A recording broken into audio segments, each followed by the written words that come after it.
दबंग अनिल महतो उर्फ अनिल टाइगर की हत्या के पीछे छुपे सारे राज का आज रांची पुलिस कप्तान चंदन कुमार सिन्हा ने खुलासा कर दिया। करीब 10 एकड़ जमीन जी का जंजाल बन गया। यह जमीन रांची के कांके थाना क्षेत्र के चामगुरु में है। इस जमीन पर दावेदारी को लेकर अनिल टाइगर और देवव्रत नाथ शाहदेव के बीच तनातनी चल रही थी। एक दफा हरमू निवासी विनोद पासवान के घर में दोनों समझौता के लिए बैठे भी, पर नतीजा सिफर रहा। अनिल टाइगर ने पर डिसमिल 50,000 रुपए की डिमांड कर दी थी, मतलब 4.5 करोड़ रुपए। शाहदेव ने तब अनिल पर पिस्टल भी तान दी थी। इसके बाद बात आई गई हो गई। रांची के किशोरगंज के नजदीक बड़ा लाल स्ट्रीट में रहने वाला देवव्रत नाथ शाहदेव विवादित जमीन पर बाउंड्री वॉल खड़ा करने लगा। वहीं सांसद कोटे से रोड बनाने का रास्ता भी निकाल लिया। इसका शिलान्यास होना था, पर अनिल टाइगर के विरोध के चलते शिलान्यास नहीं हो सका। इसके बाद शाहदेव ने खतरनाक प्लानिंग कर ली और रांची के कोतवाली थाना क्षेत्र के शिवगंज में रहने वाले अपराधी अभिषेक सिन्हा उर्फ सूरज सिन्हा से मिला।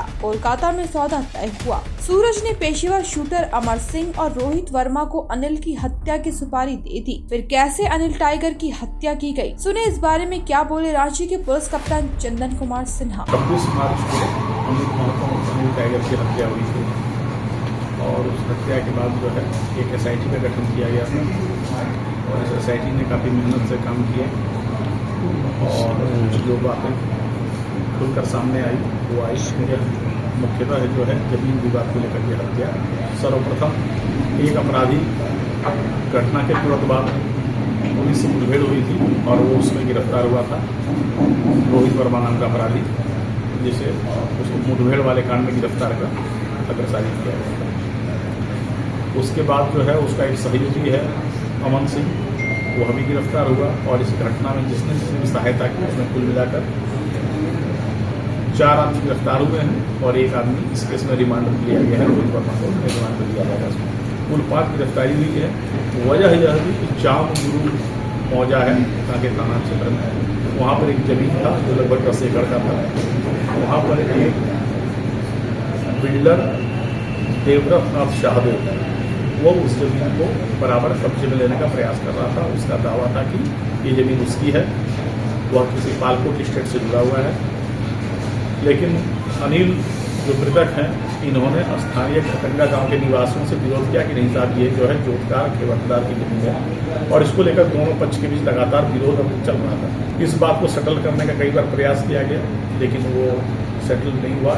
एक बार जो है एक बैठक भी हुई देवव्रत नाथ शाहदेव और अनिल जो मृतक टाइगर उनके बीच में, और वह जिस व्यक्ति के घर में बैठक हुई उसका भी बयान हम लोगों ने लिया है। विनोद पासवान के घर पर बैठक हुई थी। उस दिन जो बातचीत हुई उसमें हुआ अल्टीमेटली कि जो अनिल महतो ने ये कहा कि भाई जितना जमीन है विवादित, आप 50,000 रुपये पर डिस्मिल करके दीजिए तो जाके बात मैनेज होगी। तो कुल मिलाकर 4.5 करोड़ रुपये का डिमांड किया गया, जिसको देने के लिए देवव्रत नाथ शाहदेव तैयार नहीं था। देवव्रत नाथ शाहदेव ने उस दिन जो है पिस्टल दिखाकर भी अनिल महतो को डराने का प्रयास किया और वार्ता विफल हो गई। बाद में देवव्रत नाथ शाहदेव ने उस जमीन को सांसद पद से एक पहुंच पद बनाने का प्रयास किया। उसके शिलान्यास का कार्यक्रम भी आयोजित हो गया था। शिलान्यास के ऐन वक्त पहले फिर अनिल महतो ने विरोध किया, मृतक है, और इस विरोध के चलते वह शिलान्यास का कार्यक्रम स्थगित हो गया, कैंसिल हो गया। जब शिलान्यास स्थगित हो गया, सांसद पद से नहीं हो पाया, तो देवव्रत नाथ शाहदेव और भी नाराज हो गया और तब उसने हत्या के षड्यंत्र किया और इस षड्यंत्र में उसने सूरज सिन्हा नाम के अपराधी का उपयोग किया। सूरज सिन्हा ने ही कलकत्ता में बैठकर सारा प्लान किया और अल्टीमेटली सूरज सिन्हा ने अमन सिंह और रोहित वर्मा को जिम्मेवारी सौंपी। इन दोनों और इनके दोनों सहयोग और इनके कुछ सहयोगियों ने मिलकर पहले रेकी किया एक सप्ताह तक। रेकी के बाद उस दिन जो है गोली मारने की घटना को अंजाम दिया गया। हम लोग 4 आदमी को गिरफ्तार कर चुके हैं, एक आदमी इस केस में रिमांड पर लिया जाएगा। कुल 5 अब तक से गिरफ्तारी हो चुकी है। देवव्रत नाथ शाहदेव जो इसका षड्यंत्र करता है वो भी यहाँ से फरार है। हम लोग उसकी गिरफ्तारी के लिए प्रयास कर रहे हैं और इसके अलावा बाकी अन्य बिंदुओं पर चल रहा है।